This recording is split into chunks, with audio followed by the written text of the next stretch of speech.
Hello everyone, welcome to physics academy Ghazipur. तो चलिए आज हम फिर क्लास 9th फिजिक्स का work energy chapter power chapter से एक बहुत ही शानदार लेक्चर लेकर आए हैं। बहुत छोटा सा वीडियो है और बच्चे जितने भी आप हमसे जुड़े हैं कोशिश करें कि इसको आप फॉरवर्ड करें बाकी बच्चों के लिए कि उनको भी हेल्पफुल हो सके। तो हमारा चैप्टर है work energy and power. Chapter क्या था? वर्क एनर्जी और पावर। बेसिक इंट्रोडक्शन हमने दे चुका है, बेसिक इंट्रोडक्शन हमने दिया है। अब हम बात करेंगे कि टाइप्स ऑफ वर्क। देखिए हम पहले क्या बताए थे कि वर्क बराबर होता था work is equal to force to displacement.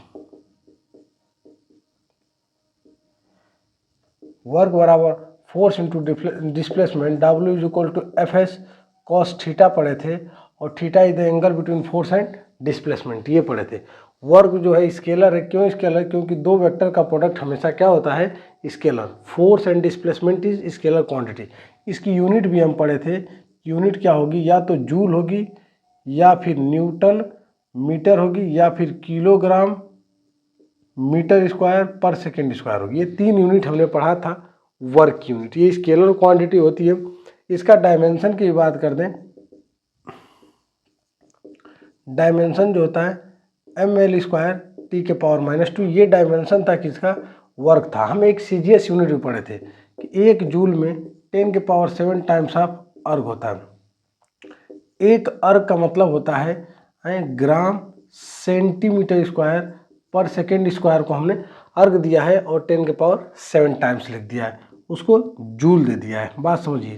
तो ये सब हम वर्क में पढ़ चुके हैं। अब यहाँ पे टाइप्स ऑफ वर्क जब बात करेंगे, किसकी बात करेंगे? Types of work. Types of work देखिए तीन प्रकार के होंगे। पहला होगा पॉजिटिव वर्क, दूसरा होगा नेगेटिव वर्क और तीसरा होगा जीरो वर्क। देखिए पॉजिटिव, नेगेटिव और जीरो तीन प्रकार के वर्क दिए। यहाँ पे बात करेंगे पॉजिटिव का मतलब होता है, देखिए जब थीटा की वैल्यू या तो थीटा की वैल्यू 0 और 90 के बीच की हो। थीटा की वैल्यू या तो क्या हो? 0 से बड़ी हो और 90 के से छोटी हो, या ग्रेटर देन इक्वल टू 90, या तो लेस देन इक्वल टू 90, या तो 90 के बराबर हो, 90 से कम हो, 0 से बड़ी हो, तो उसको वर्क को क्या बोलेंगे? पॉजिटिव। मतलब W जो आएगा वर्क हमेशा कैसा आएगा? पॉजिटिव आएगा। जैसे हम बात कर लेंगे कि कोई ऑब्जेक्ट है 60 डिग्री अगर एंगल फॉर्म कर रहा है, 3 न्यूटन का फोर्स लगा रहा है। ऐसे हम एग्जाम्पल के तौर पे यहाँ पे लिखेंगे कि एक ऑब्जेक्ट है और यहाँ पे ये 60 डिग्री का एंगल फॉर्म कर रहा है और ये 20 मीटर डिस्प्लेस कर रहा है, 2 न्यूटन का फोर्स लगा रहा है। तो वर्क क्या होगा? W बराबर एफ एस कॉस 60 रखेंगे तो यहाँ पे F की वैल्यू 2, S की वैल्यू 20 और 60 की वैल्यू 1/2, 2 से 2, मतलब 20 जूल वर्क हो जाएगा। वर्क कैसा हुआ? पॉजिटिव हुआ। अब हम नेगेटिव की बात करेंगे कि नेगेटिव वर्क क्या होगा? थीटा की वैल्यू या तो 90 से, या तो क्या हो कि ग्रेटर देन इक्वल टू 90।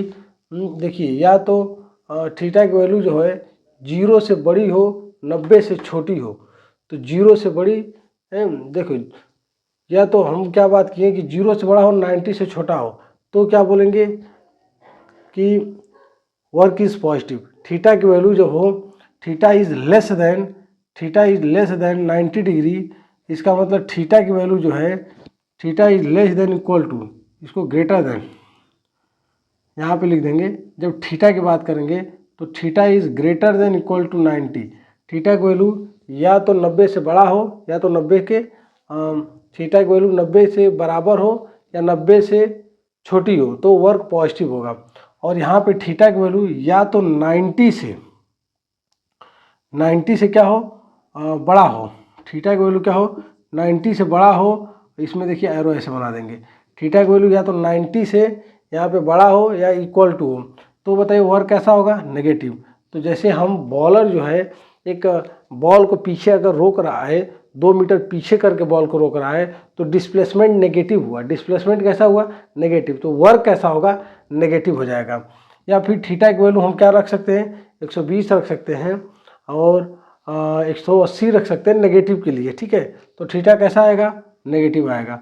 अगर बताइए वर्ग जीरो कब होगा, जीरो का मतलब कि डिस्प्लेसमेंट क्या हो, जहाँ पे डिस्प्लेसमेंट जीरो हो जाए या फिर थीटा की वैल्यू 90 हो जाए। तो W बराबर क्या लिखेंगे, एफ एस कॉस 90, कॉस 90 की वैल्यू क्या होती है, जीरो। तो वर्ग कितना आएगा, जीरो मिल जाएगा।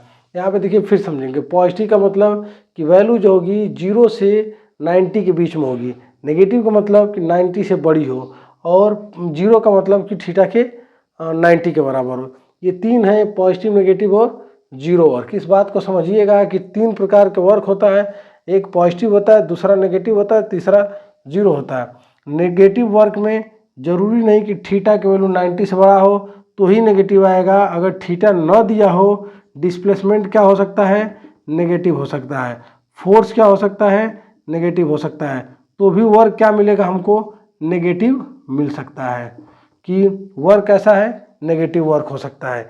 यहाँ पे हो सकता है कि डिस्प्लेसमेंट क्या हो, डिस्प्लेसमेंट जीरो हो या थीटा की वैल्यू 90 हो, तो भी वर्क हमें कैसा मिलेगा, जीरो मिल जाएगा।